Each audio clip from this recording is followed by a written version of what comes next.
आदाब नाजरीन, Saiyaara news TV में आपका खैर मकदम है। आइए देखते हैं कुछ अहम खबरें। चैनल को सब्सक्राइब करिए, लाइक करिए, शेयर करिए। अस्सलाम वालेकुम जी, शब मिराज, शब बारात, शब क़दर और आने वाले रमज़ान मुबारक को मद्देनज़र रखते हुए मजलिस इत्तेहादुल मुस्लिमीन की जानिब से तमाम क़ब्रस्तानों की साफ़ सफाई और मस्जिदों के अतराफ़ और अखलाफ के इलाक़ों की साफ़ सफाई और मेंटेनेंस वर्क और जो भी रमज़ान में जो अभी मस्जिदों के जो छोटे मोटे तामीराती काम है उसको मद्देनज़र रखते हुए आज मैं मेरे साथ मुकामी कॉरपोरेटर हज़रात ज़फ़र भाई साहब, सरफराज भाई साहब, मूसा भाई साहब, आरिफ भाई साहब, कासिम भाई साहब, तमाम दीगर मजलिसी कायदीन और हर एक क़ब्रस्तान के सदर और वहाँ के कमेटी मेंबर्स ने हमने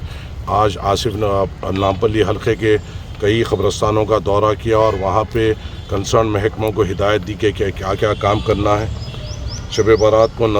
नज़र में रखते हुए मस्जिद गुम्बज़ के क़ब्रस्तान, चाहे वो मुराद शाह धोती का क़ब्रस्तान हो या संतोष नगर का क़ब्रस्तान हो या ख्वाजा अली पीर और हाजी अली पीर क़ब्रस्तान हो महबूब कॉलोनी में, मस्जिद मोहम्मदिया ग्रेवयार्ड,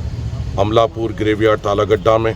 आसार शरीफ ग्रेवयार्ड तालागड्डा में, सुल्तान बाबा ग्रेवयार्ड मारुति नगर में, जामे मस्जिद कुलसुम बेगम तालागड्डा का ग्रेवयार्ड और मुराद शाह धोती रहमतुल्लाह अलैह का ग्रेवयार्ड, सलमान फारसी मस्जिद वाले जाही का ग्रेवयार्ड, मस्जिद वाले जाही 2 का ग्रेवयार्ड, मस्जिद वाला जाही 3 का ग्रेवयार्ड, मस्जिद खादरिया पीर पाशा देवड़ी, गंज शहीदा दरगाह, मस्जिद अहले बैत और अंजुमन का ग्रेवयार्ड, कुतुब शाही का ग्रेवयार्ड और कई ऐसे जो ग्रेवयार्ड्स तमाम नामपल्ली हल्के में आते हैं और मसाजिद नामपल्ली हल्के में आते हैं। यहाँ के तरक्याती कामों को फौरी तौर पे हम इसका एस्टिमेशन तैयार करेंगे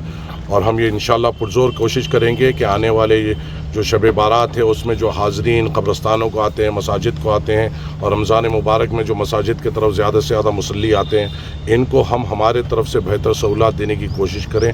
इस सिलसिले में हम तमाम कोशिश कर रहे हैं कि तमाम मस्जिद कमेटी और क़ब्रस्तान कमेटी के ज़िम्मेदारों से बात करें और उनका मुतालबा समझते हुए उनके मुतालबे पे और उनकी ज़रूरियात के हिसाब से वहाँ पे काम कर सकें। इंशाअल्लाह यहाँ पे जब शब बारात आएगी तो तमाम स्वीपिंग के अहदेदारों को ये ज़िम्मेदारी दी गई है कि तमाम क़ब्रस्तानों को क्लीन किया जाएगा। इंजीनियरिंग विंग की तरफ से तमाम ग्रास कटिंग की जाएगी, वाइट वॉश किया जाएगा, जहाँ पे टाइल्स का काम है वो टाइल्स का काम किया जाएगा और सदर मजलिस की ख़ास हिदायत है कि ये जो काम है ये जल्द से जल्द मुकम्मल हो, क्योंकि आने वाले 15 या 20 दिन या 1 महीने में शायद हो सकता है इलेक्शन कोड हो और मजलिस इत्तेहादुल मुस्लिमीन पहले से तैयार है और हम इंशाल्लाह रमज़ान के काम भी इन 15-20 दिनों में सैंक्शन लेते हुए मुसल्लियों को और जो लोग क़ब्रस्तान को आते हैं, मसाजिद को आते हैं, उनको तकलीफ़ ना हो और उनकी सहूलत के लिए हम पहले से तैयार रहेंगे और इंशाल्लाह मुकम्मल काम रमज़ान से पहले मुकम्मल करेंगे। ख़ास तौर से फसलानसर में जो बड़ा क़ब्रस्तान है वहाँ पे ये तय किया गया है कि वहाँ पे एक जगह वहाँ के इंतज़ामिया कमेटी हमें देगी और वहाँ पे इंशाअल्लाह ताला फौरी तौर पे के साथ हम फौरी तौर पे बनाएंगे। उसका एस्टिमेशन भी होगा, टेंडर कॉल फॉर करके कोशिश करेंगे कि जल्द से जल्द फसलानसर की आवाम में जो इतना बड़ा क़ब्रस्तान है गुस्ल खाने की जो कमी थी उस वहाँ पे हम इंशाअल्लाह मजलिस इत्तेहादुल मुस्लिमीन नुमाइंदगी करते हैं, वो भी एक बड़ा मॉडर्न गुस्ल खाना वहाँ पे तामीर कराएगी जल्द से जल्द। शुक्रिया, अस्सलाम वालेकुम। जैसा कि आपने देखा नाजरीन क्या हो रहा है देश और दुनिया में, इस चैनल को सब्सक्राइब करिए, लाइक करिए, शेयर करिए और हमें दीजिए इजाज़त।